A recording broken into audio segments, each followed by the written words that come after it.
this is a very interesting video because this is a button that I think most people don't quite see inside of Photoshop.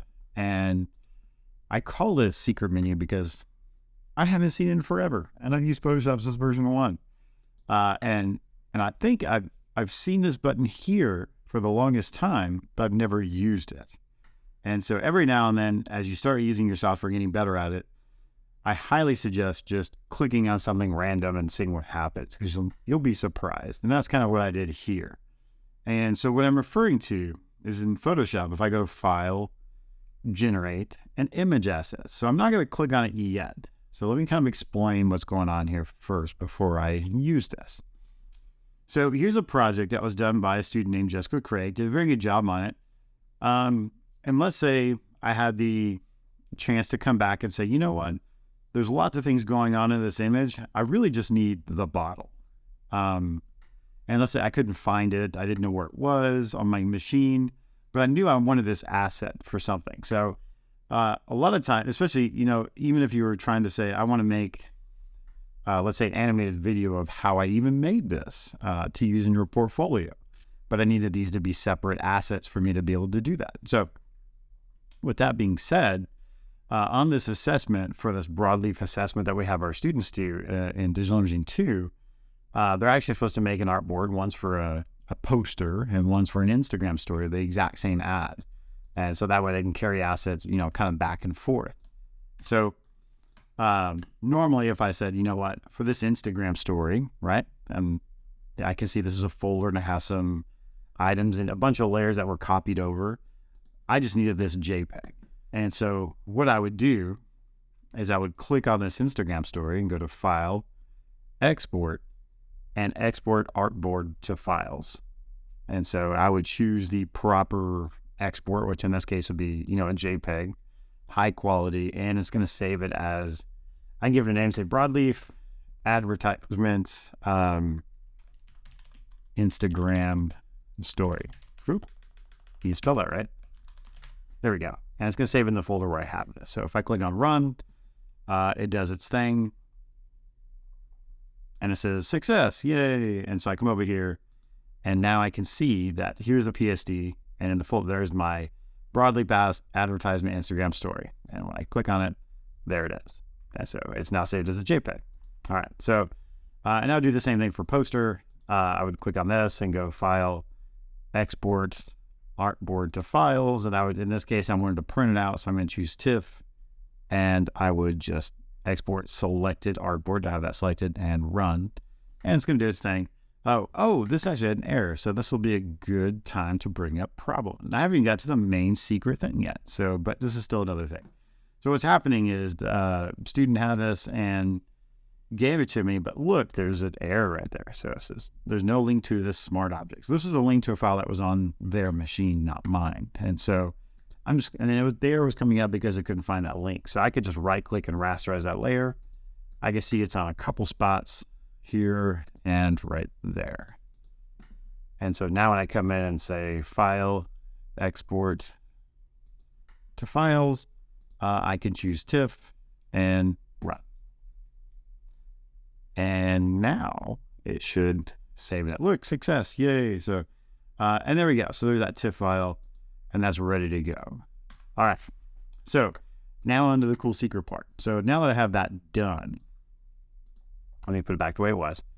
Now I can come in and I can export specific assets. So let's say I just wanted the bottle, or I just wanted the background. So I can do that by this, and here it is. So now I'm finally going to do this. So if I go to File, Generate, and Image Assets, I click on that, and you're like, wow, and really nothing happened. If I go back to File, Generate, Image Assets, you'll notice that there's a check mark there.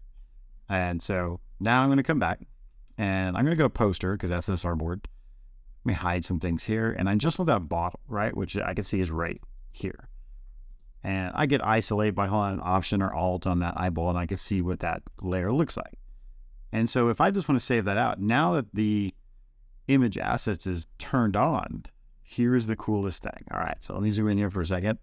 I'm going to double click on this name, and I'm actually going to end it with the extension .jpg. And when I hit enter, it looks like nothing happened, right? But let me go to my folder and look what it just created. So there's a new folder called Broadleaf Advertisement Assets. And it's called Broadleaf Advertisement because that's the name of the PSD. So when I open that, look, there it is. If I click on the eyeball, there's the JPEG of just that one asset. Okay, so I know you're thinking, wow, that's amazing, right? So let me come back over here and I'm going to double click on this. And rather than calling it a JPEG, in fact, let me just delete that. Let me show you how cool this is. Okay, it's gone, right? So I come back over here. What happened to it? Well, these are asset check mark is turned on. These are live adjustments. So let me go back and show you again. So now let me double click it now because this has a mask applied to it, right? I can save this as a PNG file now. So if I put .png, let me go back to that assets now and look, now it's a PNG file, but it has the mask applied to it. How cool is that? It gets even better. All right, so that's just with this one right here. So now if I go to, that leaves background, if I double click, I want that one to be a .jpg. I'm coming back over here. This is, look, live information. It's already happening. So there's my background. There's that bottle PNG that I can use. And again, there's no adjustments on this because it is whatever it was right here. Now this one's kind of weird because this is a curves adjustment layer. So, but let's say I wanted everything now, but in this folder, like all these adjustments right here. And that's under the OG folder. And really, this would be the final design because they applied a kind of a filter and a color grade to it. So I can actually do this on the entire either folder or group or the artboard itself. So if I double click on the artboard and I say poster and I want this to be a .jpeg, I can come back over here and there it is, right? It's called poster because that's the name of it, poster JPEG. And there's that file as a JPEG. It's already done. And here, let me show you one last thing. That's really cool because it is live. In fact, I'm going to make this a little bit smaller so that way we can see things happening here in real time. So right here we have clicker. I'm going to make a new folder. And remember, what's happening is these are real-time adjustments to this JPEG. So as I'm making adjustments, it constantly is saving a new file over itself. So remember, it's poster JPEG. In fact, let me delete that. And you'll see things are adjusting. Oh, there it goes. It disappeared and it came back because it deletes itself and then resaves it. So that way you're not getting any degradation. So if I come back here and I say, let's add a color balance to this. And I'm going to make this a little funky. So I'm going to make it really cyan. Let's add some yellow to this. I'm going to go to the highlights. The highlights are going to be red and this is now ugly, right? And notice these are changing. So there's my new poster that now looks like this. I look at leaves background, that changed, right? And look at my broadleaf bottle. So that even changed as well because I added this on top of it. That is changing the way it looks because I'm applying it to the overall artboard, not the individual layer. So if I turn that off, like 1, 2, 3, those all get saved over again, which is really nice. And so going back even to the assessment, let me delete this now. Now I know some of y'all are thinking, well, this Instagram story, I didn't need to export that as a JPEG. I could have just double clicked on that and just said .jpeg. And there it is. So that artboard is automatically getting saved. So if I needed to make a quick adjustment to this, like turning off that color grade, that filter, or I wanted that text to be a little bit lower, or I wanted to change where it is. Let's say I wanted to put it on the bottom right and kind of do a little bit of adjusting there. It's all happening in real time.